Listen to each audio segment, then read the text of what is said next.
causing him to slip and trip down the entire staircase. Is this how he dies? Golly! Oh! The silliest deaths in history. Yee, let's get it. Hans Steininger? Sometimes it's your own pride that can get the best of you. Steininger? This is Hans Steininger, and I had this it first is the his right beard. time. Hey, I had it right the my first eyes are up time. here. Looking like the wisest wizard in the world, Hans Oh, was a wow. public spectacle in the 16th century. That's a nice and beard. also a well-respected politician. That's a nice beard. I'm not even gonna lie. I'm a little jealous about his beard, but have y'all seen mine? Have y'all seen mine? I've been improving mine. And pretty soon he ain't gonna have shit on mine. Like, look at this. Look at this. Look at his. His look like the Lorax. He looks like the Lorax. Come on. Who's trying to rock a beard like that? We get it. You're a hipster. Because, I mean, come on. Who are you going to vote for? Majestic and marvelous beard boy Hans or the lame and lackluster clean-shaven Franz? I feel you, that is how bro. I will be lowering taxes while simultaneously providing affordable you gotta have a healthcare beard. and housing for all. You gotta have a beard, Alright, man. Where's your beard? Right? I don't have one. You gotta have a beard, man. But behind that big bushel of bristles beats a kind heart. One that Aw, legitimately that's nice. cared for his town and its people. So much so that Hans was elected as mayor for 6 consecutive terms for the town of Braunau am Inn, a Ooh, town nice. that resides on the border between modern-day Austria and Germany. Let's go, Hans. It's also the birthplace of another famous facial hair haver, albeit far less loved by history. I But think that's we know another who story. he is. Measuring in Bonk. at over 4.5 feet in length, Hans's big-ass beard was his defining feature and was certainly a testament to his patience and care in many aspects in his life. If you can brush your beard, you can untangle legislative issues. I don't know, man. Like, something like that just has to get dirty often. And keep in mind, this was like back then, the before times. So you already know it was mad dirty in that beard. All sorts of living creatures just renting an apartment in his beard. Disgusting. If you can oil up your whiskers, you can lubricate the political machine. So it goes without saying that cosmetology and political science are of equal value.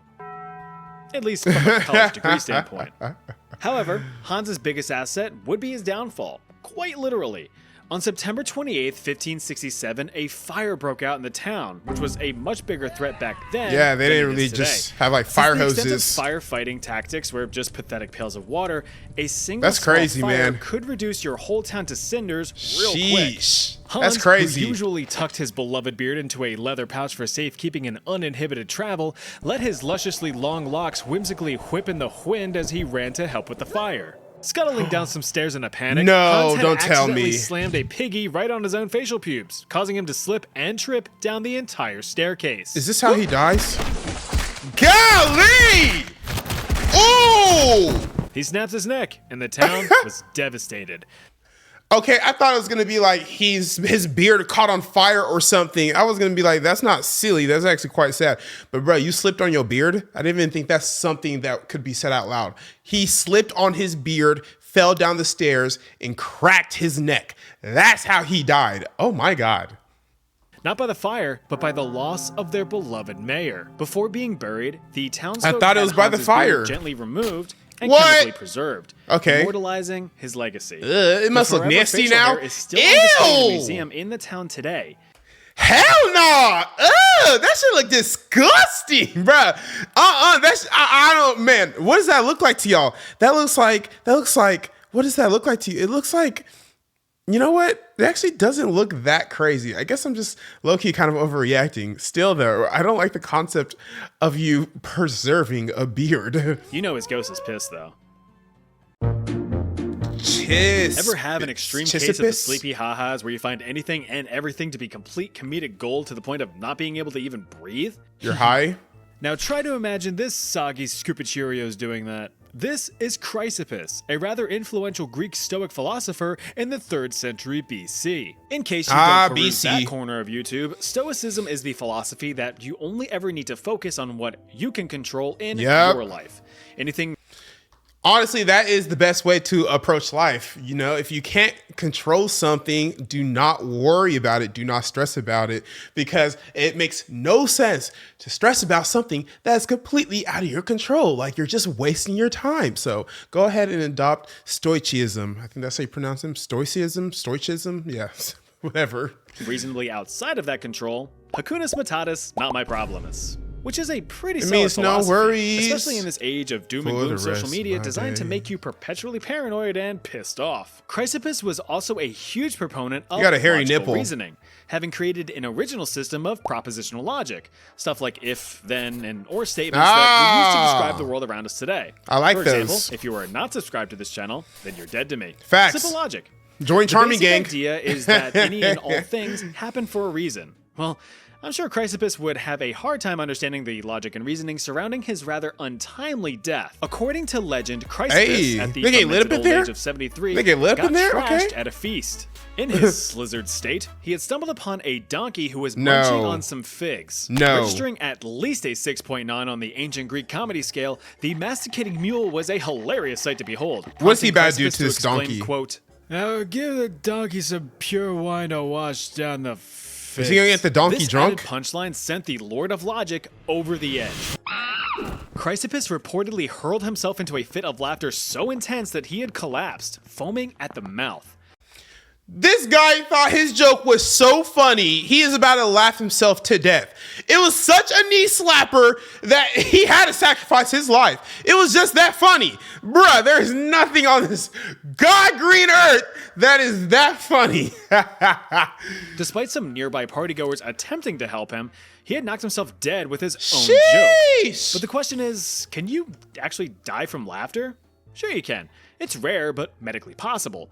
Can If you laugh really? your ass off to Wow. the point of it being an uncontrollable fit, that actually puts a lot of stress on your heart. So if you have a weak heart, you're Didn't know probably going that. to exacerbate some underlying conditions. So maybe I should put like a medical warning in front of all of my videos just in case, because I don't want y'all dying from laughter from watching my videos. Okay. To a heart attack. You also have the possibility of losing consciousness if you laugh yourself out of breath for long enough. But Be you have cautious, to hear guys. Or see something know. exceptionally funny for that to happen. So Watch my don't worry. videos Be at your safe own here. risk. Now, of course, this recount of events is debated by historians. The guy who documented this particular death was ancient Greek biographer Diogenes Laertius, Low-key, who they could lived just a be few lying. hundred years after Chrysippus' death. So he was far from an eyewitness. Diogenes nuts. On top of that, he also wrote an alternative, more mundane account of the comical death, simply writing that Chrysippus died of alcohol poisoning after drinking too much undiluted wine. But You can't trust he this needed guy. to spice some things up for his readers. Yeah.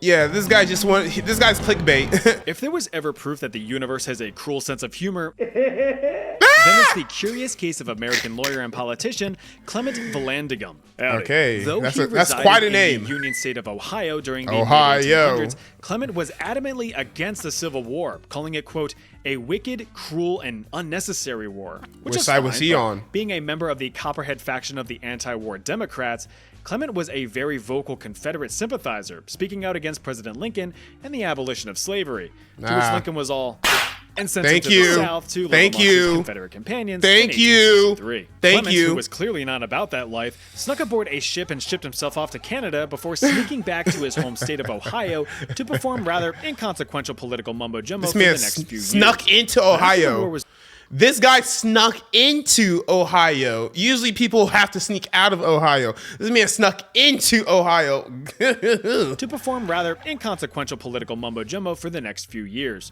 But after the war was over, Clement attempted to run on political platforms while still advocating for slavery. Man, I hope nobody voted he for him. suddenly switched his views with the Democratic New Departure policy of Ah, 1865. he switched which up. Basically 180 the Democratic Party's stance on slavery once they realized that it fell out of favor in the public's eyes. Ah. So being branded as He a switched no-good up. slavery supporter for life meant the figurative death of his political career. There we go. Instead, he Excellent. turned to a career in law, which Ah, would of course. soon lead to his literal death.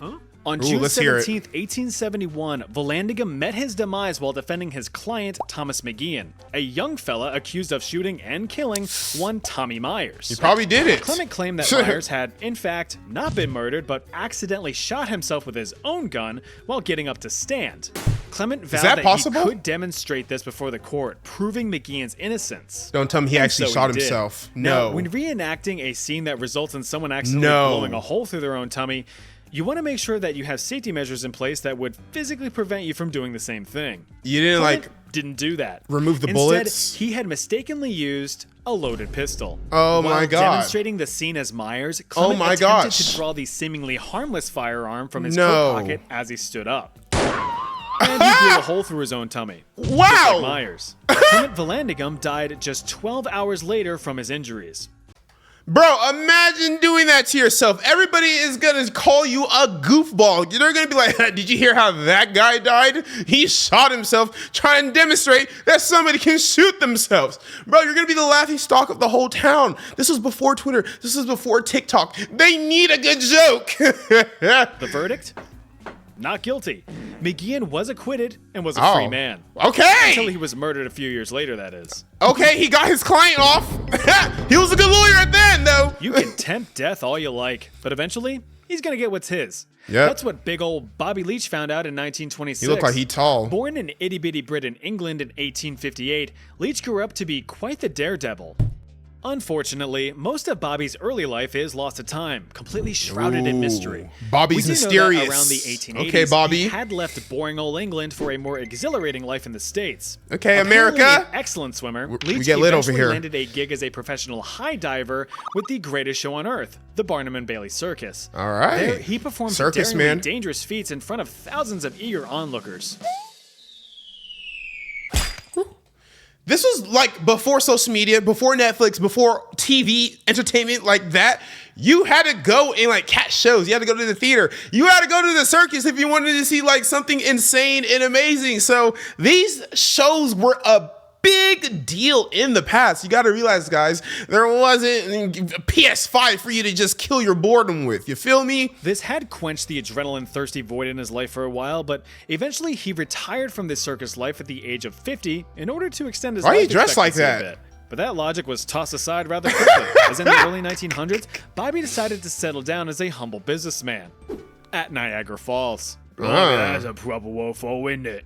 Initially content with just opening up a restaurant, Leach noticed the ever-increasing tourists flocking from afar to see a bunch of water spill over a cliff. So, this gave him an idea. What? No way. The Daredevil was back. Between 1906 and 1911, Leach performed various stunts around the falls, including parachuting from the nearby Honeymoon Bridge to the river below. This guy really is a daredevil, bro. This guy is what, 50, 60 years old, and he is still doing these stunts? He really is doing it for the Vine, before Vine even existed. I rock with it. I rock with it. Over the years, Leach continued to push the envelope, coming up with more and more dangerous Do y'all stunts remember to Vine? draw larger and larger crowds. I must have showed my age with that Eventually, joke. he faced his biggest challenge, the falls themselves. And on July 25th, 1911, entombed in a customized giant metal barrel, What? Leach took the plunge. What? Are you kidding And me? survived. Sure, He had survived? gashed his forehead, broken his jaw, and all of his kneecaps, but he was still kicking. Bobby Leach became the second person to survive the trip, right behind Okay. 63-year-old Annie Taylor. After recovering All these in the old hospital people. for several months, Leach became a celebrity. Over the next Wow, several years, okay. He had plans to make a second bound over the falls, but it never came to be. Man, if this was like today's times, or I don't know, a little bit before then, or today, he would have been on like Jimmy Kimmel. He would have had like 10 million followers on TikTok, 1 million on IG. Like he would have been popping, trending, blowing up, all that stuff. But this was before times, guys. Like if people didn't take a picture of it or were there to see it, they ain't believing it. Why? Well, because in 1926, he went and slipped on a dang orange peel, snapping his leg in half, which went and got infected with gangrene, ultimately killing him a few days later. Poor guy. Poor guy. That's how you died? Remember that death always gets the last laugh. Wow, okay. Having served the shortest presidential term in United States history, you know something must have gone down. Well, it was President William Henry Harrison's health bar. The Whitman president had a pretty impressive career before assuming office. He enlisted in the U.S. Army in 1791 at the age of 18 and quickly rose through the ranks, serving in the American Indian Wars, Boy which got sought a to long expand head. U.S. territory further west against Head native long as tribes, hell. which they did. Satisfied with his service, Harrison decided to retire from the military at 25 and toss his hat in the ring for a career in politics. Recognized for his leadership skills on the battlefield, That man then President headlong. Guy John Adams gave Harrison control over the territory of Indiana as governor, with the goal of expanding that territory for statehood Just like that? eligibility. One He got hooked consequence up. of this territorial expansion was the Battle of Tippecanoe in 1811, which only further displaced natives from the area in order to allow more settlers to, well, settle. Damn, This she kinda- success cemented Harrison's legacy as Indiana would eventually become its own state in 1816. But leading military campaigns from afar, that's boring as shit. Harrison missed being in the middle of the action, so he came out from his military retirement to fight in the War of 1812. So You're telling me this man said, yo, I missed the street so bad. I gotta go back to war. I gotta go back to the war zone. I gotta shoot somebody. If I don't shoot somebody by next week, I'm gonna shoot myself. That's what he said. serving as a major general for the U.S. Army against What? the smelly redcoats, who weren't too happy seeing the U.S.'s throbbing expansion. This man's nuts. A bunch of people died, and the war ended in pretty much a stalemate. But the outcome solidified the U.S. as a world power, being able to at least defend itself from a foreign power. Nice. This really boosted national morale and pride, and with no restrictions put in place, Merca. the U.S. has kept on manifesting that destiny in the coming years. Now back in a Unfortunate time for of peace natives. and having successfully satisfied his war boner, Harrison fell back into politics, serving in the House of Representatives, the Senate, and eventually running for president. Okay, he had a His pretty good opponent life was eighth so president, far. Martin Van Buren, whose first term experienced an economic depression with the Panic of 1837. Of course, Van Buren was given the blame for the economic downturn, Damn. even though it began over a month before he was even in office. Cooked. The Cooked. economy stagnated, unemployment rose, and the people were properly pissed. Cooked. So it's no surprise that when seeking re-election, guy. it was now Harrison who was the favorite to win. Poor guy. Harrison Wasn't won even his in fault. a landslide, 234 electoral votes to Van Buren's 60. But that wouldn't matter in about a month. Elected in 1841 at the age of 68, Harrison was getting on in his years. Either a stubborn old goat or a complete idiot, he had the habit of being extremely underprepared for the weather. For What? example, he delivered his inaugural speech in the bitter cold and rain for 2 hours straight. And what was no he wearing? overcoat or weather-appropriate clothes. Oh my God. With the He's, subject is the character of the currency. he said a hoe never gets cold. The idea of making it exclusively metallic, however well intended, appears to be What? Oh, this is gonna suck. Harrison continued to endure exposure to the elements Why over you the next fly? few weeks, eventually contracting a deadly case of pneumonia. Yep, Despite his that'll do you, doctors bro. jacking him to the tits with drugs and relying on good old-fashioned bloodletting, Harrison died on April 4th, 1841, exactly 1 month after being elected. So all because you wouldn't put on your little bubble coat, you wouldn't put on a nice little jacket, you didn't want to put on your hoodie, because you didn't want to put on your earmuffs, because you didn't want to put on your mittens, you had to die. I feel like that's pretty silly, but a lot of people go out that way in today's world still. So that's not even something that, we have conquered. People still go out this way. Franz. When you were a kid, did you ever try jumping off of a sofa using a blanket Yeah, as say a that name makeshift right. parachute, but you failed to calculate if the blanket had the proper coefficient of drag necessary to minimize your acceleration due to Yeah. gravity, leaving you crashing to the floor in a possible concussion? Of course, we've all Just done me? this. Well, take that scenario and scale it up to adult size. Except this is your blanket, Ah! and this is your couch.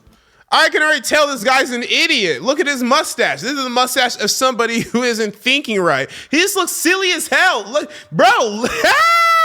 What does he think he's gonna do? He really thinks he's about to fly? He's gonna glide wearing that? Hold on, before I talk mess about him, let me not eat my words. Maybe he really is about to pull this off. Let's find out. Meet Franz Reichelt, the mastermind behind the parachute suit prototype. I may be An wrong. Austro-Hungarian tailor and inventor, Franz became hyper-fixated on developing a sort of wearable parachute. He had identified a gap in the market with the rise of humanity's newest invention, the powered aircraft. Seeing reports of pilots forced to launch themselves out of their airborne contraptions if things went south, Franz vowed to come up with a solution to save lives. So Aw, he got that's to a work nice in guy. 1910 with some initial designs, testing the prototypes by strapping them onto makeshift dummies and hucking them off of a 5-story ledge. Surprisingly, Sheesh. the dummies managed to hit the ground at less than fatal speeds. Not bad. Okay, not But bad there was at a all. problem. Good the for you. prototype weighed 150 pounds. And no pilot's gonna lug all that extra weight onto an aircraft, even if it would potentially save their life. But Franz would not give up. After all, you have to fail many times before you succeed. That's But true. it did help that there was also some monetary encouragement. Turns out that France's Aeronautic Club held a parachute-esque design competition which offered a cash prize to the tune of 10,000 francs. Ooh, how much was that back Considering then? The average wage of an unskilled French laborer at the time was only a few francs a day. That prize was nothing to sneeze at. Over the next Okay, year, not bad. Reichelt was unable to replicate his initial success with any of the lighter redesigns. But to his logic, it wasn't a design problem, it was a height problem. Anyone who has even taken a basic physics course knows that this is a bad idea. You fall exponentially faster the longer you're airborne thanks to acceleration due to gravity. Yes. But what's a bunch But of then he stupid reached, like, science shit terminal gonna do to velocity, stop right? an avid inventor from fulfilling his dream and lining his pockets? Nothing. But the pavement will. But Franz, determined to test his designs from a higher height, pleaded with the Parisian Oh, prefecture no. of police to What's allow he him gonna to do? run an experiment from the Eiffel Tower. This man is about to jump from the Eiffel Tower. All right, natural selection, you know. Natural selection is there for a reason. People just eliminate themselves. Despite numerous rejections, they eventually gave in.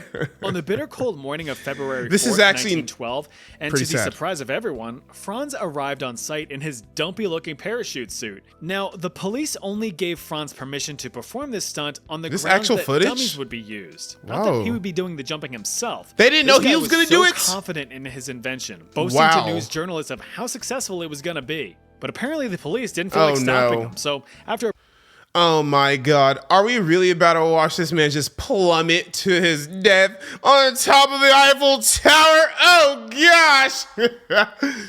he would be doing the jumping himself. This guy was so confident in his invention, So boasting to crazy. news journalists of how successful it was going to be. But apparently the police didn't feel like stopping him. You look so a little goofy. After a bunch of preparations, Reichelt made the leap, but his All parachute right. suit failed to properly deploy. Of course so it the poor didn't. fella plummeted 187 feet to his death. God! Achieving nothing but a Ah! flat-shaped dent in the cement. Ah! All right, that was it. That was the silliest that's in history. Obviously, they were sad. You know, we shouldn't laugh at anybody dying, but you know, this happened so long ago. So come on, we can find a little bit of humor in it, right? Or does that make me a bad person?